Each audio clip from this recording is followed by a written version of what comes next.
Hi everyone, कैसे हैं आप सभी लोग। होप सारे लोग बढ़िया और शानदार होंगे बच्चे। चलिए बच्चे, हम लोग बात कर रहे थे बहुत ही जनरल एंट्रीज, ठीक है। और या हम कह लें golden rules of accounting, golden rules for debit and credit, किसी भी नाम से हम इसको पुकार लें। तो ultimately we are talking about कि how to record the transactions, है ना। तो आज की वीडियो में बच्चे यूनिक बात क्या होने वाली है, यूनिक क्या सिखाने वाला हूँ आपको, that is recording of banking transaction. यानी बैंकिंग ट्रांजेक्शन्स किस तरीके से रिकॉर्ड किए जाते हैं इन दी अकाउंटेंसी, ये बच्चे हम आज सीखने वाले हैं। आ गई बात समझ में। चलिए, तो बच्चे अब देखिए, ये कुछ बैंक से रिलेटेड ट्रांजेक्शन है, बहुत खतरनाक, बहुत रॉकेट साइंस नहीं है, बहुत इजी बातें हैं। अगर आपको बेसिक एंट्रीज आ गई हैं, जितना मैंने अगर आपको आज तक सिखा रखा है आपको आ चुका है, तो फिर कोई बहुत खतरनाक बात करने नहीं जा रहा मैं, बहुत सिंपल सिंपल बातें हैं, ठीक है। अब एक बात आप ये सुनिएगा, है ना, जब भी हम कोई ट्रांजेक्शन देखें वहां पे CHEQUE करके चेक लिखा हो, तो चेक का मतलब बैंक होता है। चेक का मतलब बैंक होता है। कभी किसी भी इवेंट में, किसी ट्रांजेक्शन में चेक लिखा आए तो तुरंत समझ जाइएगा कि वहां पे बैंकिंग ट्रांजेक्शन इन्वॉल्व है, बैंक इन्वॉल्व है। चेक का मतलब असल में बैंक होता है। बट कुछ बेसिक बातें जो आपको बतानी है। देखो, पहली बात, पहला ट्रांजेक्शन क्या है, when cash is deposited into the bank, यानी जब बैंक में कैश डिपॉजिट किया जाता है उस टाइम पर एंट्री बैंक टू कैश जाती है। क्या मतलब इस बात का है, देखो देखो, हमारी कोई कंपनी है, मान लिया हमने, मान लिया कि कंपनी है एक्स लिमिटेड, है ना, और वहां पे मैं एज एन अकाउंटेंट, आप और मैं एज एन अकाउंटेंट काम कर रहे हैं। हम क्या कर रहे हैं, एज एन अकाउंटेंट वहां पे काम कर रहे हैं बच्चे, ठीक है। अच्छा, होता क्या है कि हमने मान लिया बैंक में 1 लाख रुपए डिपॉजिट किया। हमने बैंक में 1 लाख रुपया डिपॉजिट किया, समझना बात। जब हम बैंक में 1 लाख रुपए डिपॉजिट करेंगे तो होता क्या है, एक तो कैश इन्वॉल्व होता है और एक बैंक इन्वॉल्व होता है, हाँ कि ना। हाँ कि ना। भाई, जब कैश डिपॉजिट करोगे बैंक में, कैश डिपॉजिट करोगे तो एक कैश इन्वॉल्व है और एक बैंक इन्वॉल्व है, करेक्ट है। तो कैश रियल अकाउंट है, कैसा अकाउंट है, रियल। और रियल का नियम है what comes in goes to debit side और what goes out to goes to credit side. यानी जो जा रहा है उसको क्रेडिट करना है। और जब हम कैश डिपॉजिट करते हैं टू द बैंक, तो क्या कैश आता है या जाता है, कैश जाता है सर। तो जब कैश जाता है तो कैश तो क्रेडिट जाएगा। और बैंक कैसा अकाउंट है, personal. The receiver always goes to debit, जो रिसीव करेगा वो डेबिट जाएगा। रिसीव कर कौन रहा है, बैंक। तो एंट्री क्या हो गई, बैंक टू कैश। तो ये बच्चे एंट्री हो गई। क्लियर है, bank account debit to cash account. अगर जितना भी अमाउंट होगा, 1 लाख रुपया या 10,000, 2 लाख, जो वट जो अमाउंट रहेगा वो इस तरीके से हो जाएगा। हालांकि बहुत आसान सी एंट्री है। तो जब बैंक में कैश डिपॉजिट करते हैं हम लोग, बैंक टू कैश हमारी एंट्री जाया करती है। नाउ सेकंड है हमारा, when cash is withdrawn from the bank, same बात। अब हमने 20,000 रुपया बैंक से कैश निकाल लिया, सोचो ना इस बात को।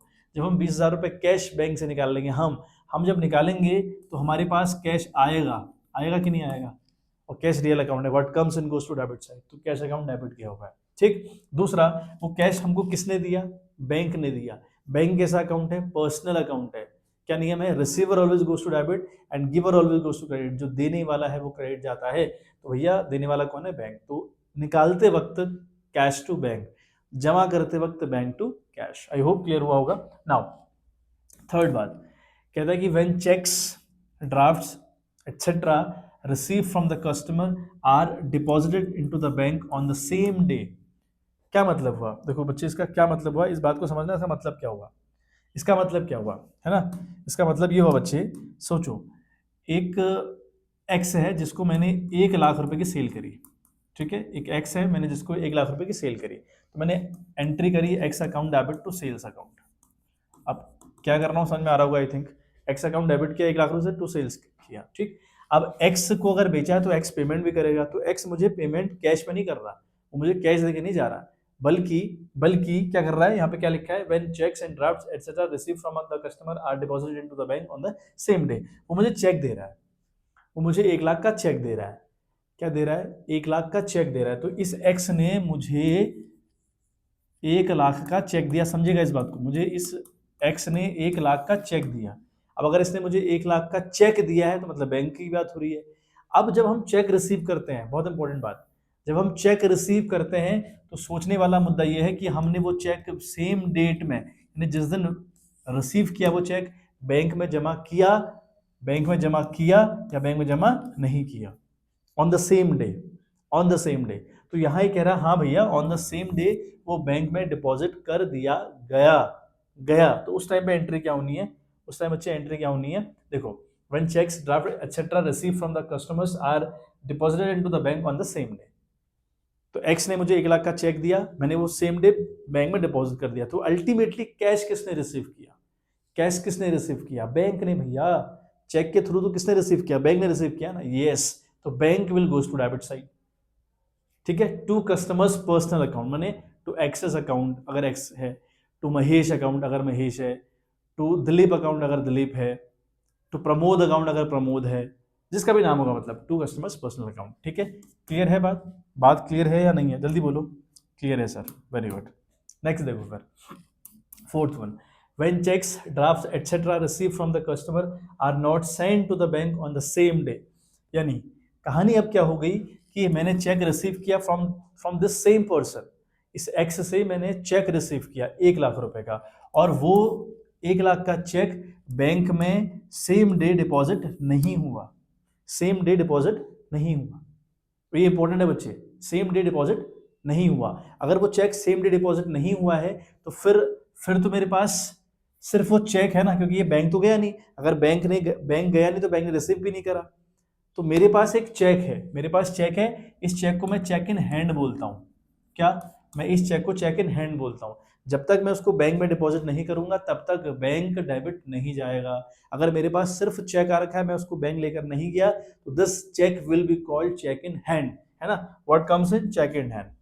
Cheque in hand account debit. What comes in? Cheque in hand. मेरे पास चेक आया हुआ है फिलहाल, मैं उसको लेके बैंक तो गया नहीं। अगर बैंक चला जाता तो बैंक अकाउंट डेबिट करता, बट बैंक तो गया ही नहीं लेकर, तो मैं चेक इन हैंड करूंगा। Cheque in hand account debit to customers personal, यानी टू एक्स अकाउंट करके आ जाएगा। ठीक है, आई होप मामला ये भी क्लियर हो गया होगा। Now on the date when above cheque, draft etcetera are sent to the bank. कौन सी बात चेक की बात कर रहा है? इस चेक की बात कर रहा है जो एक्स से मैंने 1 लाख का चेक रिसीव किया था, वो सेम डे बैंक में डिपॉजिट किया नहीं किया, तो cheque in hand account debit to customers personal, यानी जो एक्स है टू एक्स अकाउंट करूंगा मैं क्रेडिट। ठीक है, ये बात हो गई। अब अगले दिन जब बैंक लेकर इसको जाऊंगा तो रिसीव कौन करेगा? बैंक रिसीव करेगा, तो बैंक अकाउंट डेबिट।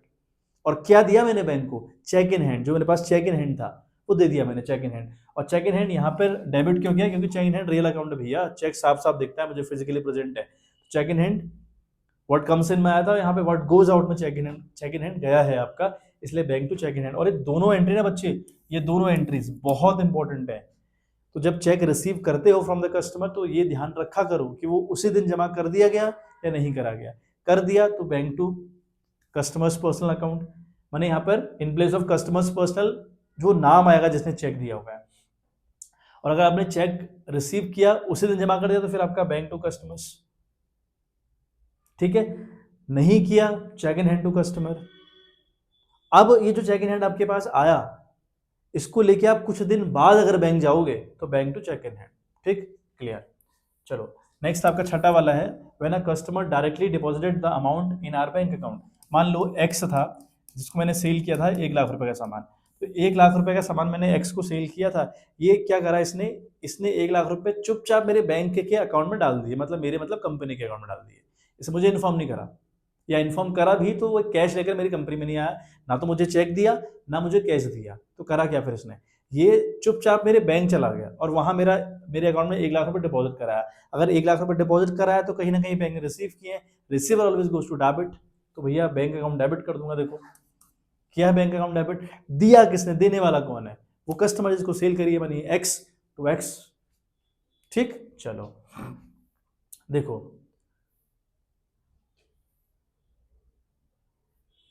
अब समझो, अब बात यहां से देखो, अब देखो एक बात ध्यान समझिएगा, when a cheque previously deposited into the bank is dishonoured. Is dishonoured का मतलब क्या होता है? का मतलब होता है चेक बाउंस हो जाना। का मतलब होता है चेक बाउंस हो जाना। अब चेक बाउंस होना क्या होता है? चेक बाउंस होने का मतलब होता है, मान लिया जैसे इस एक्स ने मुझे 1 लाख का चेक दिया, किसी एक्स ने, यहाँ तो खैर इसने मेरे बैंक अकाउंट में डायरेक्टली डिपॉजिट कर दिया था, मैं क्या कह रहा हूँ, इस एक्स ने मुझे 1 लाख का चेक दिया। क्या दिया? 1 लाख का चेक दिया। अब अगर 1 लाख का चेक दिया तो मैंने वो सेम डे बैंक में डिपॉजिट कर दिया, मैंने वो चेक सेम डे बैंक में डिपॉजिट कर दिया, तो मैंने एंट्री क्या करी? Bank account debit to X करा, बैंक टू एक्स करा मैंने, यस। अब वो डिसऑनर्ड हो गया। डिसऑनर्ड का मतलब ये होता है कि एक्स ने मुझे 1 लाख का चेक दिया बट उसके अकाउंट में सिर्फ और सिर्फ 80,000 रुपए हैं, उसके अकाउंट में सिर्फ और सिर्फ 80,000 रुपए हैं। अगर उसके अकाउंट में सिर्फ 80,000 रुपए हैं तो क्या बैंक 1 लाख की पेमेंट करेगा? तो आप कहोगे नहीं सर, वो कैसे करेगा? नहीं करेगा, क्योंकि 20,000 रुपीज शॉर्ट पड़ रहा है। इसी को चेक का बाउंस होना या डिसऑनर होना कहते हैं। तो बैंक पेमेंट करने से रहा। अब मैंने तो एंट्री कर दी थी बैंक टू कस्टमर करके, बैंक टू एक्स करके, लेकिन ये तो भैया डिसऑनर्ड हो गया। अब क्या कर दूंगा, ये जो बैंक टू कस्टमर मैंने एंट्री करी थी, जब मैंने चेक रिसीव किया और सेम डे बैंक में डिपॉजिट कर दिया, मैंने अपने यहाँ एंट्री कर दी, क्या? Bank to customer, bank to X में है। अब वो चेक बैंक जाके डिसऑनर्ड हो गया, बाउंस हो गया, तो अब मैं क्या करूं यार, मैं कैसे सही करूं इस बात को? तो मैं इस एंट्री की अपोजिट एंट्री मारूंगा, customers personal to bank, same amount के साथ, सेम अमाउंट के साथ। 1 लाख का अगर था ऊपर मामला, तो यहाँ भी 1 लाख का आएगा ऑटोमेटिकली। ठीक है, चलिए नाउ एट्थ वन सुनिए, एट्थ ए और एट्थ बी दोनों अलग अलग कंडीशंस हैं और दोनों यूनिक कंडीशंस हैं। अगेन क्या?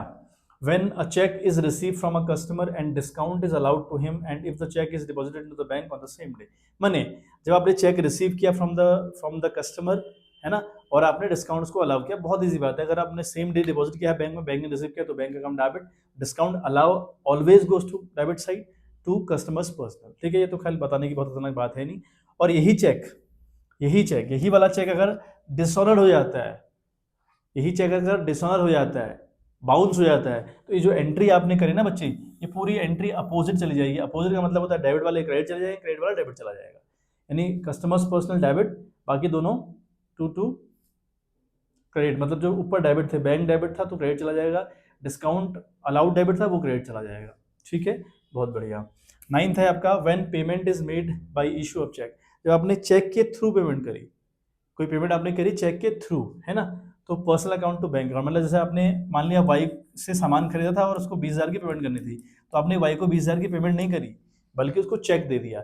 चेक दे दिया तो अब वो सेम डे बैंक में डिपॉजिट करे, उसका हेडक, ना करे उसका हेडक, मेरा हेडक नहीं है। अगर मैंने चेक दिया है तो मैं टू बैंक करूंगा, बिकॉज वो पेमेंट कहाँ से बना लिया? बैंक से बना लिया, टू बैंक करूंगा, और जिस बंदे को दिया है उसका अकाउंट डेबिट कर दूंगा। Now when expenses are paid by the issue of cheque, expenses का मतलब सैलरी, वेजेस, एडवर्टाइजमेंट एक्सपेंसेस, ये हमने सब चेक के थ्रू पे किए। तो जो खर्चा है, सैलरी अगर है सैलरी अकाउंट डेबिट, वेजेस अगर है वेजेस अकाउंट डेबिट, अगर एडवर्टाइजमेंट एक्सपेंसेस है तो एडवर्टाइजमेंट एक्सपेंसेस अकाउंट डेबिट। इस तरीके से जो भी खर्चा मैं पे कर रहा हूँ उन खर्चों के नाम डेबिट करूंगा, टू बैंक कर दूंगा। ठीक, अच्छा। When cash is withdrawn from the bank for the personal use of the proprietor, अगर बैंक से पैसा निकाला गया from the proprietor for his or her personal use, it would be called drawing, है ना, और दिया वो किसने? बैंक ने, तो drawing account debit to bank, इसकी एंट्री ड्राइंग टू बैंक। ये बच्चे बहुत इंपॉर्टेंट एंट्रीज हैं, है ना, ये बैंकिंग ट्रांजेक्शन बहुत इंपॉर्टेंट है। एक बात मैं आपको बता दे रहा हूँ, जब बैंक इंटरेस्ट अलाउ करता है, जब बैंक इंटरेस्ट अलाउ करता है, माने जैसे आपकी डिपॉजिट पर बैंक ने आपको 2,000 रुपए का इंटरेस्ट दिया, सपोज करो आप, ये कहलाता है इंटरेस्ट अलाउ करना। जब बैंक ने आपको आपके डिपॉजिट पर 2,000 रुपए अलाउ किया, इंटरेस्ट दिया, इसकी कैसे एंट्री करोगे? तो इसकी एंट्री करोगे आप बैंक अकाउंट डेबिट, आप करोगे बैंक अकाउंट डेबिट। क्यों? क्योंकि आपके पास 2,000 रुपया बैंक में बढ़ रहा है, नहीं बढ़ रहा भाई। अगर आपके अकाउंट में माना 1 लाख रुपए थे, आपको 2,000 रुपए इंटरेस्ट मिला, तो इसका मतलब ये हुआ ना कि 2,000 से आपका अकाउंट प्लस हो गया है या नहीं हुआ? हाँ, प्लस हो गया। और अगर बैंक है तो बैंक का तो डेबिट बैलेंस होता है ना भैया, वो हमारी एसेट्स है, एसेट्स का बैलेंस डेबिट होता है ना, तो जब उसको बढ़ाओगे तो दोबारा डेबिट करना पड़ेगा, इसलिए बैंक अकाउंट डेबिट कर रहा हूँ। समझिएगा लॉजिक।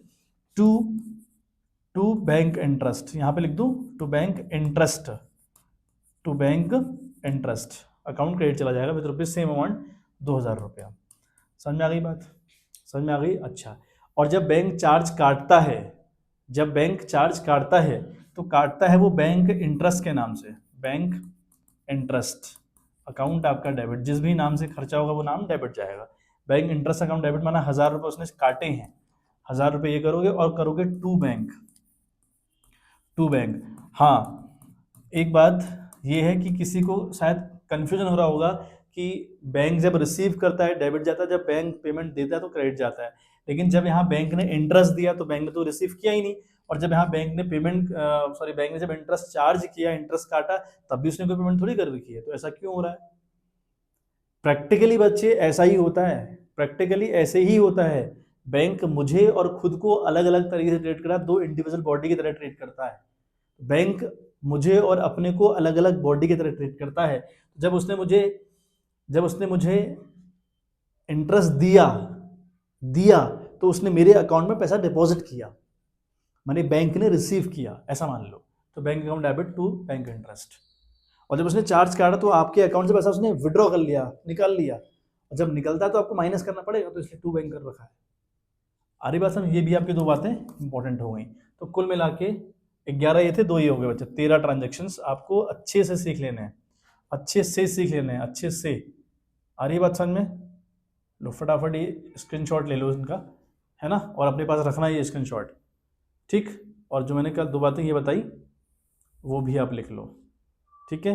कर लिया?